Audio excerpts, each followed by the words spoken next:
नमस्कार।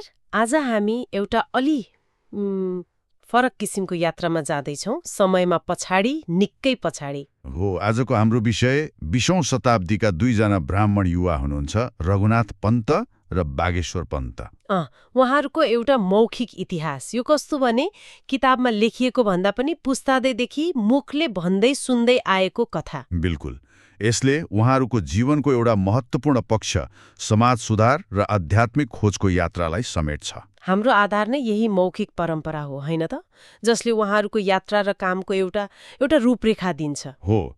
त्यही रूपरेखालाई समातेर हामी आज उहाँहरूको बाटो पहिल्याउने प्रयास गर्नेछौँ। कहाँबाट सुरु भयो, कहाँ कहाँ पुग्यो? हालको मुम्बई नजिकैबाट सुरु भएर भारत अनि नेपालका विभिन्न ठाउँसम्मको यात्रा, है? हो। अनि खास गरी उहाँहरूले त्यो बेलाको समाज र धर्ममा ल्याउन खोज्नु भएको परिवर्तनहरूमा हाम्रो ध्यान रहनेछ। तर सुरुमै एउटा कुरा अलिकति प्रष्टौं है त। यी रघुनाथ र बागेश्वर पन्त वा उहाँहरूले गर्नुभयो भनिएका कामहरू यिनीहरूको सिधा ऐतिहासिक प्रमाण जस्तो कि त्यो बेलाको शिलालेख वा केही लेखिएको कागजपत्र पाउन अलिक गाह्रो छ। एकदम, त्यो पाउन मुस्किल छ। तर तैपनि यो कथा त्यो समयको जुन एउटा समाज थियो, संस्कृति थियो, मान्छेहरूको आवत जावत थियो नि, इतिहासले देखाउने त्यो फराकिलो चित्रसँग चाहिँ कता कता गएर मिल्न जान्छ। त्यो चाहिँ चाखलाग्दो कुरा हो।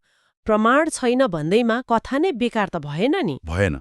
अझ यो कथा त आफैमा सुन्दा पनि रमाइलो छ, लामो यात्रा छ, होइन? समाज सुधार गर्छु भन्ने अठोट छ।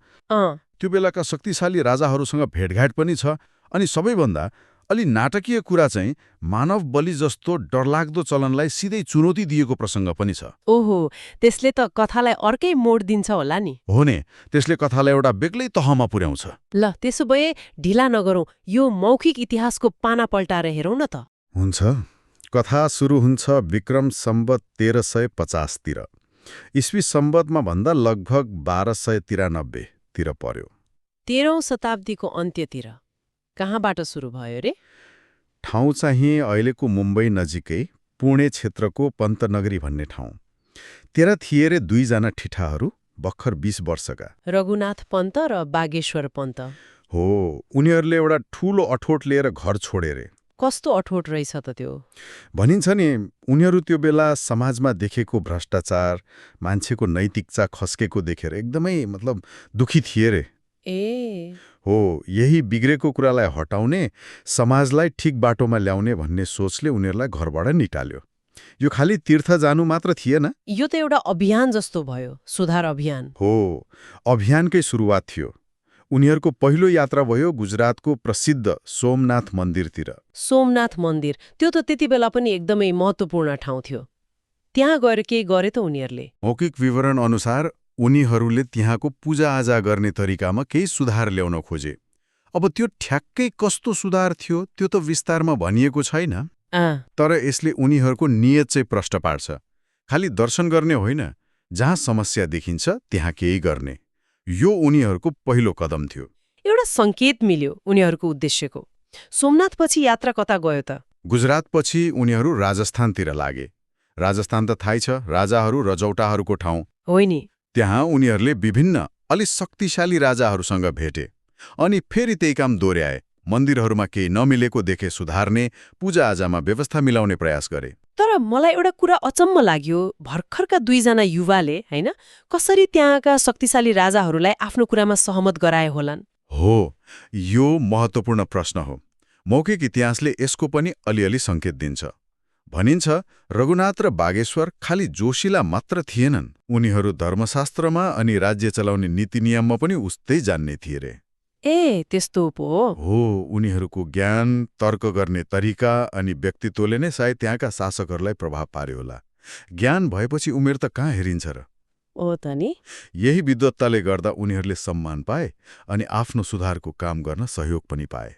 ज्ञान नै शक्ति रहेछ भन्ने कुरा देखियो। ल राजस्थानपछि चाहिँ कता? राजस्थानको यात्रा सकेर उनीहरू अझै उत्तरतिर लागे, देवभूमि भनेर चिनिने अहिलेको उत्तराखण्डतिर। देवभूमि उत्तराखण्ड? हो। त्यहाँ उनीहरूको भेट भयो कत्युरी वंशका राजा गङ्गाधरसँग। यो भेट सामान्य रहेन, एकदम गहिरो दोस्तीमा बदलियो। कत्युरी वंश, त्यो त त्यस क्षेत्रको पुरानो र नाम चलेको राजवंश थियो। राजासँगै दोस्ती गाँच्नु त ठूलै कुरा भयो नि। भयो। अनि त्यो दोस्ती खालि व्यक्तिगत मात्रै रहेन। उनीहरू बीच राज्य कसरी चलाउने, धर्मग्रन्थका कुरा के हुन् भनेर गम्भीर छलफलहरू भए। ज्ञानको आदानप्रदान भयो। एकदम। राजा गङ्गाधर यी दुई युवाको ज्ञान र विचारबाट यति प्रभावित भए कि उनले उनीहरूलाई आफ्नो सल्लाहकार नै बनाए। सल्लाहकार नै? बाहिरबाट आएका दुई युवालाई? हो। सोच्नुस् त, यसले रघुनाथ र बागेश्वरको बौद्धिक क्षमता कति थियो भन्ने देखाउँछ नि, होइन र? पक्कै पनि। यो त उनीहरूको यात्राको ठूलो उपलब्धि भयो। तर यात्रा त रोकिएन होला? रोकिएन। उनीहरूको मनमा सायद अझै ठूलो उद्देश्य थियो। उत्तराखण्डमा केही समय बसेपछि उनीहरू पूर्वतिर लागे। पूर्वतिर? हो। महाकाली नदी, जसलाई भारतमा शारदा नदी पनि भन्छन्, त्यो तरेर उनीहरू नेपाल पसे। पहिलोपटक उनीहरू काठमाडौँ उपत्यकाको पाटन पुगे। पाटन? काठमाडौँ उपत्यका त त्यो बेला मल्ल राजाहरूको पालो थियो होला है? पकाइले ठिक भन्नुभयो। त्यो मल्लहरूको समय थियो।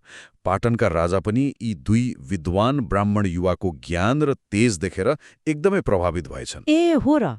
कथा अनुसार त राजाले उनीहरूलाई पाटनमै बस्नुहोस्, म जग्गा जमिन दिन्छु, राजगुरुको पद दिन्छु भनेर प्रस्तावै राखे रे। राजगुरु? त्यो त ठूलो पद हो नि। राजाको सबभन्दा नजिकको सल्लाहकार, धार्मिक गुरु। हो, एकदम ठूलो सम्मान। तर के उनीहरू बसेनन् त? यहाँनिर कथाले फेरि अर्कै मोड लिन्छ। यत्रो ठूलो प्रस्ताव पाए पनि रघुनाथ र बागेश्वरा पाटनमा धेरै टिकेनन्। जम्मा 5-6 महिना जति बसे होलान्। त्यति मात्रै? अनि पाटन छोडेर फेरि पश्चिमतिर लागे। उनीहरूको अर्को गन्तव्य बन्यो हालको डडेलधुरा जिल्लाको अझै मेरुकोट नजिकैको पिलकोट भन्ने ठाउँ। पाटनको यस्तो राम्रो अवसर किन छोडे होलान्? कता कता उनीहरू शक्ति वा पद भन्दा पनि आफ्नो त्यो मिसनमै बढी केन्द्रित थिए जस्तो लाग्छ है? हो, तपाईँको अनुमान ठिक हुन सक्छ। सायद उनीहरू एउटै ठाउँमा बाँधिएर बस्न चाहेनन्। उनीहरूको त्यो सुधार अभियान अझै फैलाउनु थियो होला। पिलकोट पुगेर के गरे त? पिलकोट पुगेपछि फेरि आफ्नो काम थालिहाले। त्यहाँ डागेश्वरी र गङ्गेश्वर भन्ने दुईवटा मन्दिर छन्। त्यहाँ व्यवस्थित तरिकाले पूजाआजा सुरु गराउने श्रेय यिनै रघुनाथ र बागेश्वरलाई दिइन्छ। ए, त्यहाँ पनि सुधारकै काम गरे। अरू केही भयो कि पिलकोटमा? भयो, र त्यो चाहिँ निकै नाटकीय थियो। पिलकोटमा एउटा जगन्नाथको मन्दिर पनि थियो रे। जगन्नाथ मन्दिर? हो। त्यहाँ मोस्टा भन्ने एउटा अलि अनौठो देवताको पूजा हुन्थ्यो। र सबैभन्दा डरलाग्दो कुरा के थियो भने ती देवतालाई खुसी पार्न मान्छेको बलि दिने चलन थियो। के रे? मान्छेको बलि? ओहो, सुन्दैमा जिउ काँडा उम्रिने। अनि रघुनाथ र बागेश्वरले के गरे त? उनीहरू त सुधारक थिए। हो नि। उनीहरूले यो अमानवीय चलन देखेर कसरी चुप बस्थे र? उनीहरूले यसको ठाडै विरोध गरे। यो धर्म पनि होइन, मानवता पनि होइन भने। यो त ठूलो चुनौती भयो होला नि। बाहिरबाट आएका मान्छेले त्यहाँको पुरानो चलनलाई चुनौती दिँदा त? भयो, पक्कै भयो। मौखिक विवरण अनुसार त यो कुरामा 7 दिनसम्म लगातार झगडा बहस चल्यो रे। 7 दिनसम्म? हो। एकातिर वर्षौंदेखिको परम्परा र आस्था थियो, अर्कोतिर यी दुई युवा सुधारकको तर्क र अडान। सजिलो त पक्कै थिएन होला, तर उनीहरू पछि हटेनन्। 7 दिन लामो सङ्घर्ष। अनि के भयो त अन्तमा? कसरी मिल्यो कुरा? समाधानको कथा पनि अझ रमाइलो छ। भनिन्छ यो विवाद मिलाउन रघुनाथ र बागेश्वरले एउटा गजबको उपाय निकाले। कस्तो उपाय? उनीहरू भारतको काशी मतलब वाराणसीसम्म गए रे। त्यहाँबाट उनीहरूले कल्पाल भन्ने अर्को देवताको मूर्ति लिएर आए। काशीबाट मूर्ति लिएर? हो। अनि पिलकोट फर्केर त्यो बलि माग्ने मोस्टा देवताको ठाउँमा यो कल्पाल देवताको मूर्ति स्थापना गरिदिए। यसरी देवता नै फेरेर उनीहरूले त्यो मानव बलिको क्रूर चलन रोक्न सफल भए भन्ने विश्वास छ। वाह, यो त निकै आँटिलो र चलाख उपाय पो रहेछ। यसले उनीहरूको दृढता मात्रै होइन, समस्या समाधान गर्ने क्षमता पनि देखाउँछ। पक्कै पनि। यो घटनाले उनीहरूको प्रभाव कति गहिरो थियो भन्ने देखाउँछ। उनीहरू खालि उपदेश दिने पण्डित मात्रै थिएनन्, समाजमा गढेर बसेको कुरीति हटाउन आफै खटेर लाग्ने कर्ता थिए। सही हो। पिलकोटको यो ठूलो घटनापछि चाहिँ के भयो? उनीहरूको यात्रा कहाँ पुग्यो? पिलकोटमा त उनीहरूको धाक जमिसकेको थियो। त्यसपछि उनीहरूले नजिकैको हाटकोट भन्ने ठाउँका राजालाई राज्य चलाउने र धर्मका कुरामा महत्त्वपूर्ण सल्लाह दिए। ए, फेरि राजाको सल्लाहकार? हो। राजा उनीहरूको ज्ञान र सल्लाहबाट यति खुसी भए कि रघुनाथ र बागेश्वर दुवैलाई आफ्नो राज्यको मन्त्री र राजगुरु जस्तो ठूलो पदमा नियुक्त गरे। भनेपछि उनीहरू अन्ततः एउटा राज्यको प्रशासन र धार्मिक नेतृत्वमा राम्रैसँग जोडिए। हो, र यो परम्परा उनीहरूमा मात्रै रोकिएन। मौखिक इतिहासमा उनीहरूको एकजना वंशज जगतपन्त भन्ने नाम पनि आउँछ। जगतपन्त भनिन्छ जगतपन्तले पनि पछि त्यस क्षेत्रका राजाहरूलाई सल्लाह दिने कामलाई निरन्तरता दिए। यसले के देखाउँछ भने पन्त परिवारको त्यो विद्वत्ता र सल्लाह दिने भूमिका त्यस क्षेत्रमा पुस्ताउँसम्म रह्यो। यो त भयो रघुनाथ र बागेश्वर पन्तको कथा, जुन मौखिक इतिहासले सुनाउँछ। निकै लामो, विस्तृत र रोचक पनि। तर अब फेरि त्यही सुरुको प्रश्नमा फर्कौन, यो कथा कतिको ऐतिहासिक हो त? हामीले सुनेका कुरालाई इतिहासका अरू स्रोतले कतिको समर्थन गर्छन्? हो, यो सबैभन्दा महत्त्वपूर्ण प्रश्न हो र यसको जवाफ अलि सोझो छैन। मैले अघि पनि भने, रघुनाथ पन्त र बागेश्वर पन्त भन्ने नाम ठ्याक्कै त्यही समयको, त्यही ठाउँको कुनै सरकारी कागजपत्र, शिलालेख, ताम्रपत्र वा आधिकारिक वंशावलीमा सिधै भेटिएको छैन। यो एउटा ठूलो ग्याप हो। त्यसो भए के यो पुरै मनगणन्ते कथा मात्रै हो त? त्यसो भनिहाल्न पनि फेरि मिल्दैन, किनभने कथाका धेरै कुराहरू जस्तै पात्र, ठाउँ, घटनाहरू त्यो बेलाको ऐतिहासिक र सांस्कृतिक परिवेशसँग अनौठो किसिमले मेल खान्छन्। सिधा प्रमाण नभए पनि परिस्थितिजन्य प्रमाण जस्ता धेरै कुरा छन् जसले यो कथालाई हावादारी हुन दिँदैनन्। जस्तै के कुरा मिल्छन् त? उदाहरण दिनुस् न। पहिलो र सबैभन्दा रोचक कुरा त पन्त थर नै हो। यो थर आज पनि उत्तराखण्डको कुमाऊँ क्षेत्र र नेपालको सुदूरपश्चिमतिर ब्राह्मणहरूमा एकदमै प्रचलित छ। हो त नि, पन्त थर त चल्तीकै थर हो। अब इतिहास र पुरानो वंशावली हेर्दा के देखिन्छ भने 12औंदेखि 16औं शताब्दीको बीचमा महाराष्ट्रको कोंकण क्षेत्रबाट धेरै ब्राह्मण परिवारहरू, जसमा पन्तहरू पनि थिए, बसाइँ सरेर कुमाऊँ र नेपालतिर आएका थिए। हाम्रो कथाका रघुनाथ र बागेश्वर पनि त महाराष्ट्रकै पुणे नजिकबाट आएका भनिएको छ नि। यो बसाइँ सराईको ढाँचा र कथाको सुरुवात ठ्याक्कै मिल्नु एउटा बलियो संयोग हो। यो त साँच्चै बलियो सम्बन्ध देखियो। महाराष्ट्रबाट कुमाऊँ नेपालतिर ब्राह्मणहरूको बसाइँ सराई त ऐतिहासिक रूपमै मानिएको कुरा हो। अनि त्यो पिलकोटको मोष्टा देवता र मानव बलिको कुरा नि, त्यसको केही आधार छ? कथामा भनिएको मोष्टा देवताको नाम र स्वभाव सुन्दा कुमाऊँ र सुदूरपश्चिम नेपालमा खस जातिले परापूर्व कालदेखि मान्दै आएको मष्टो देवतासँग धेरै मिल्छ। मष्टो देवता 12 भाइ मष्टो 9 बहिनी भवानी भनेर पुज्ने चलन छ। यो मष्टो पूजा अहिले हिन्दू धर्मको मूलधारमा आए पनि यसको जरा अझ पुरानो प्रकृति पूजा र धामी झाँक्रीसँग सम्बन्धित परम्परामा छ भन्ने मानिन्छ। यी देवताहरूलाई अलि उग्र स्वभावको पनि मानिन्थ्यो र खुसी पार्न बलि दिने चलन थियो। तर मानव बलि नै के साँच्चै त्यस क्षेत्रमा मान्छेको बलि दिइन्थ्यो र? इतिहासले के भन्छ? हेर्नुस्, ऐतिहासिक र मानवशास्त्रीय अध्ययनहरूले के देखाउँछन् भने विगतमा उत्तराखण्डका केही दुर्गम ठाउँहरूमा विशेष गरी स्थानीय देवी देवतालाई खुसी पार्न मानव बलिको चलन थोरै मात्रामा भए पनि थियो। यो संवेदनशील कुरा हो, तर यसको अस्तित्वलाई नकार्न सकिन्न। त्यसैले रघुनाथ र बागेश्वर जस्ता बाहिरबाट आएका अलि पढे लेखेका सुधारक ब्राह्मणहरूले यस्तो स्थानीय चलनलाई अन्धविश्वास भनेर बन्द गराउन खोज्नु त्यो बेला चलिरहेको एउटा फराकिलो सामाजिक धार्मिक प्रक्रियासँग मिल्छ। त्यो प्रक्रिया भनेको स्थानीय लोक परम्पराहरूलाई बृहत्तर हिन्दू धर्मको दायराभित्र ल्याउने वा संस्कृतिकरण गर्ने प्रयास। यो कथाले त्यही प्रक्रियाको एउटा झलक दिन्छ। यो त निकै गहिरो विश्लेषण भयो। कथामा राजाहरूको पनि कुरा छ। कत्युरी राजा गङ्गाधर, पाटनका मल्ल राजा, हाटकोटका राजा। के यी राजवंशहरू त्यो बेला साँच्चै थिए त? एकदम थिए। कत्युरी राजवंशले कथामा भनिएको 13औं-14औं शताब्दीतिर हालको उत्तराखण्ड र पश्चिमी नेपालका केही भागमा शासन गर्थ्यो। उनीहरू पुराना र शक्तिशाली शासक थिए। त्यसैगरी काठमाडौँ उपत्यकामा मल्ल राजाहरू थिए भन्ने त सबैलाई थाहा भएकै कुरा हो। र त्यो बेला राजाहरूले विद्वान ब्राह्मणहरूलाई सल्लाहकार, मन्त्री वा राजगुरु बनाउनु एकदमै सामान्य चलन थियो। हो र? हो नि। उदाहरणको लागि पछि काठमाडौँका मल्ल राजाहरूले भारतको मिथिलाबाट मैथिल ब्राह्मण बोलाएर सल्लाहकार र गुरु बनाएको त कति प्रमाण छ। त्यसैले रघुनाथ र बागेश्वर जस्ता धर्मशास्त्र र राज्य सञ्चालन जान्ने भनिएका मान्छेले राजाको सल्लाहकार बन्नु वा राजगुरुको पद पाउनु अस्वाभाविक थिएन। कथाको यो पाटो पनि ऐतिहासिक यथार्थसँग मिल्न जान्छ।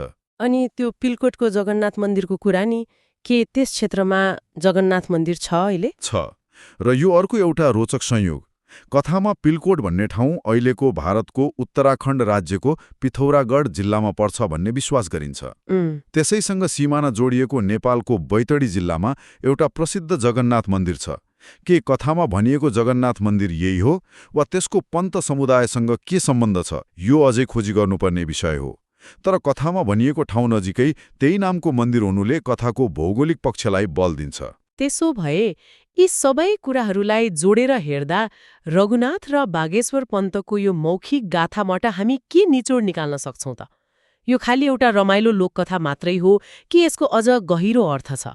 मेरो विचारमा यसको गहिरो अर्थ छ। हो, हामीसँग रघुनाथ र बागेश्वर भन्ने मान्छे ठ्याक्कै त्यही बेला थिए भन्ने ठोस, काट्नै नसकिने प्रमाण नहोला। तर यो कथाले त्यो बेलाको मध्ययुगीन भारत र नेपालका धेरै महत्त्वपूर्ण ऐतिहासिक र सामाजिक चलनहरूलाई ऐनामा देखाए जस्तै गरी देखाउँछ। जस्तै ब्राह्मण समुदायको एक ठाउँबाट अर्को ठाउँमा बसाइ सर्ने चलन, हैन? स्थानीय धार्मिक चलनहरूमाथि बाहिरबाट आएका वा पढेलेखेका वर्गले सुधार गर्न खोज्ने प्रयास, अनि विद्वान मान्छेहरूले राजदरबारमा सल्लाहकारको रूपमा खेल्ने महत्त्वपूर्ण भूमिका। यी सबै कुराहरू त्यो बेलाका यथार्थ हुन्। भन्नुको मतलब यो कथाका पात्रहरूको नाम प्रमाणित होस् वा नहोस्, यसले त्यो युगको समाज र परिवर्तनलाई बुझ्न एउटा झ्यालको काम गर्छ, हैन त? बिल्कुल। त्यसैले यो मौखिक इतिहासलाई केवल एउटा कथा मात्रै भनेर पञ्चाउन मिल्दैन। यो एउटा समुदायको सामूहिक सम्झना हो। उनीहरूले आफ्नो पुर्खालाई कसरी सम्झिन्छन्, आफ्नो उत्पत्तिको कथा कसरी भन्छन् र आफ्ना पुर्खाहरूले समाजमा के योगदान दिए भन्ने उनीहरूको आफ्नो बुझाइ यसमा छ। यो एउटा अमूल्य सांस्कृतिक सम्पदा हो। यसले हामीलाई इतिहासलाई खाली राजा, महाराजा र लडाईँको कथा मात्रै नभएर सामान्य मान्छेका यात्रा, विश्वास र सङ्घर्षको कोणबाट पनि हेर्न सिकाउँछ। तपाईको कुरा एकदमै सही लाग्यो मलाई। यसले इतिहासलाई हेर्ने हाम्रो तरिकालाई फराकिलो बनाउँछ। इतिहास खाली किताबका पानामा वा ढुङ्गाका अक्षरमा मात्रै हुँदैन।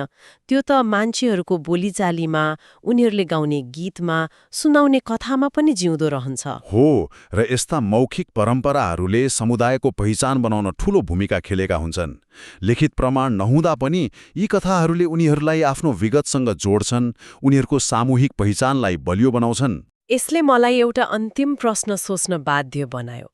प्रत्यक्ष लिखित प्रमाण नहुँदा यस्ता मौखिक इतिहासहरूले कुनै समुदायको पहिचान र उनीहरूको आफ्नो विगत प्रतिको बुझाइलाई कसरी यति बलियोसँग आकार दिन सक्छन् होला? अनि हाम्रो वरिपरि यस्ता कति अनगिन्ती कथाहरू होलान्, कति लुकेका इतिहासहरू होलान् जुन अझै कसैले खोजी गरोस्, कसैले सुनेर लेखिदियोस् भनेर पर्खिरहेका छन्। सायद यिनै नसुनिएका कथाहरूमा हाम्रो विगतको अझ पूरा तस्बिर लुकेको पो छ कि?